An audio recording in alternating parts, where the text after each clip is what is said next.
கிறிஸ்துவுக்குள் அன்பானவர்களே, ஆண்டவராகிய இயேசு கிறிஸ்துவின் நாமத்தினாலே உங்களை நான் வாழ்த்துகிறேன். நாம் இன்றைய காலகட்டமாகிய தபசு நாட்களை அனுசரித்து கொண்டு வருகிறோம். இந்த நாட்களிலே உபவாசத்தை குறித்து பழைய ஏற்பாடு மற்றும் புதிய ஏற்பாடு வேதம் எதை போதிக்கிறது என்பதை குறித்து நாம் தியானித்து கொண்டு வருகிறோம். அதன் அடிப்படையில் இன்றைய நாளின் அடுத்த செய்தி அப்போஸ்தலர் நடபடிகள் 13ஆம் அதிகாரம் 2ஆம் வசனத்தை அடிப்படையாக கொண்டது. அப்போஸ்தலர் நடபடிகள் 13ஆம் அதிகாரம் 2ஆம் வசனம். அவர்கள் கர்த்தருக்கு ஆராதனை செய்து உபவாசித்துக் கொண்டிருக்கிற போது பர்னபாவையும் சவுலையும் நான் அழைத்த ஊழியத்துக்காக அவர்களை பிரித்து விடுங்கள் என்று பரிசுத்த ஆவியானவர் திருவுளம் பற்றினார்.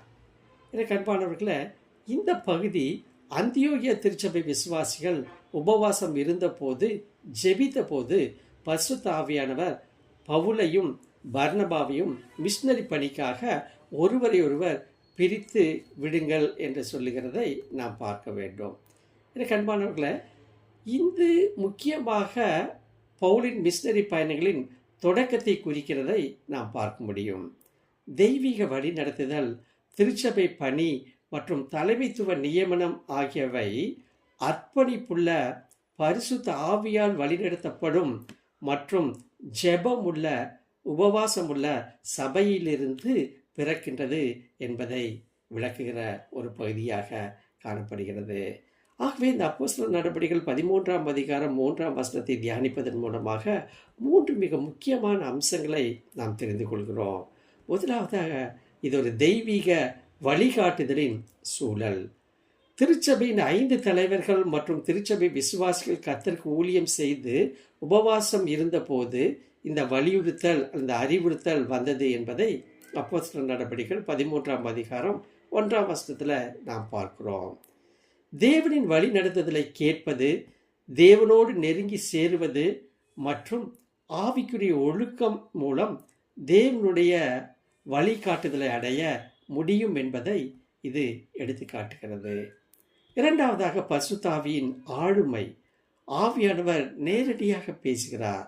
நான் அவர்களை அழைத்த வேலைக்காக, பணிக்காக, அதை செய்ய எனக்காக பிரித்து வையுங்கள் என்று கூறுகிறதை பார்க்கிறோம், பவுலையும் பர்னபாவையும். இது பரிசுத்த ஆவியானவர் ஒரு தெய்வீக நபர் என்பதை நிரூபிக்கிறது. He is a person. அவர் குறிப்பிட்ட பணிகளை தொடங்கி அதிகாரம் அளித்து தனி நபர்களை குறிப்பிட்ட பணிகளுக்கு அவர் அழைக்கிறார். மூன்றாவதாக, அழைப்பின் நோக்கம். கொடுக்கப்பட்ட ஊழியம் குறிப்பாக புறஜாதியினருக்கு நற்செய்தியை எடுத்து செல்வது. அப்போஸ்தலர் நடபடிகள் 9ஆம் அதிகாரம் 15ஆம் வசனம், கலாத்தியர் 2:9 வசனங்கள் எல்லாம் நீங்கள் பார்ப்பீர்கள் என்று சொன்னால், பவுல் எதற்காக அழைக்கப்பட்டார், அவருடைய ஊழியத்தின் அழைப்பு என்பதை தெரிவுபடுத்துகிறதை பார்க்க முடியும். ஆகவே புறஜாதியாருக்கு நற்செய்தியை அறிவிக்கும்படியாக பவுலும் பர்னபாவும் ஜெபத்தோடு கூட அவர்கள் உபவாசம் இருக்கிற வேலையில் பரிசுத்த ஆவியானவர் அந்த வேலையை செய்யும்படியாக, அவரை பிரிக்கும்படியாக ஆதி திருச்சபைக்கு ஒரு கட்டளை இருக்கிறார். மட்டுமல்ல, எருசலேமுக்கு அப்பால், அதாவது எருசலேமுக்கு அந்த ரீஜனுக்கு அப்பால் இருக்கிற தேசங்களுக்கும் பிராந்தியங்களுக்கும் சுவிசேஷத்தை விரிவுபடுத்துவதற்காக இந்த அழைப்பு கொடுக்கப்பட்டது. இடைக்கண்பான தேவனுடைய பிள்ளைகளை, அப்போஸ்தலர் நடபடிகள் 13ஆம் அதிகாரம் இந்த 2ஆம் வசனத்தை தியானிப்பதன் மூலமாக நாம் கற்றுக்கொள்கிற 3 பாடங்கள் இருக்கிறது.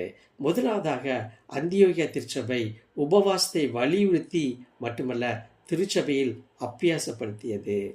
இரண்டாவதாக, உபவாசத்தோடு ஜெபிக்கிற திருச்சபையாக இருந்தது. மூன்றாவதாக, உபவாசத்தின் வழியாக பரிசுத்த ஆவியானவரின் வழி நடத்துதலை அறிந்து கொண்டது. அன்பானவர்களை, இன்றைய உபவாச நாட்களில் நிச்சயமாகவே ஆண்டவர் நம்முடைய வாழ்வின் நோக்கத்தையும் அழைப்பையும் உறுதிப்படுத்துவார் என்பதில் எந்தவித சந்தேகம் இல்லை. இப்பேற்பட்ட கிருபையை திரியேக தேவன் தாமே நமக்கு தந்தருள்வாராக. ஆமென்.